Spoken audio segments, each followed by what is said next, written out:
Johnny ఇప్పుడు నాకు Johnny cinema చేస్తున్నప్పుడు కనిపించాడు. ఈ అబ్బాయి ఎవరో కూడా తెలియదు. ఏం చేస్తామంటే నాకు నీతో పాటు పని చేయాలని అన్నాడు. ఎక్కడి నుంచి వచ్చాడు? నెల్లూరు నుంచి. తను నాకు ముస్లిం అని కూడా తెలియదు. నేను ప్రామిస్ చెప్పండి, నాకు అలాంటి భావాలు లేవన్నాను. అంటే ఎవరిలో ఏ స్కిల్ ఉందో మనకి ఎలా తెలుస్తుంటే అడిగేవాడు ఒకడు కావాలి. నా దగ్గరికి వచ్చి అడిగితే డాన్సర్ అయ్యాడు, డాన్స్ మాస్టర్ అయ్యాడు, కోరియోగ్రాఫర్ అయ్యాడు. ఈ రోజున మన భారతదేశంలోనే అత్యంత ప్రముఖమైన కోరియోగ్రాఫర్.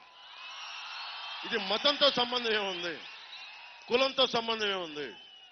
అందుకు నేను ముస్లిం సామాజిక వర్గానికి కూడా చెప్తున్నా, జానీని గుండెల్లో పెట్టుకున్న వాడిని ముస్లిం సామాజిక వర్గానికి ఎందుకు అండగా ఉన్నాం. అయితే నేను అందరిలాగా చెప్పండి. నేను అంతే, అందరిలాగా ఎక్కువ మాట్లాడి తక్కువ చేయడం కంటే కూడా తక్కువ మాట్లాడి ఎక్కువ చేయడం నాకు ఇష్టం.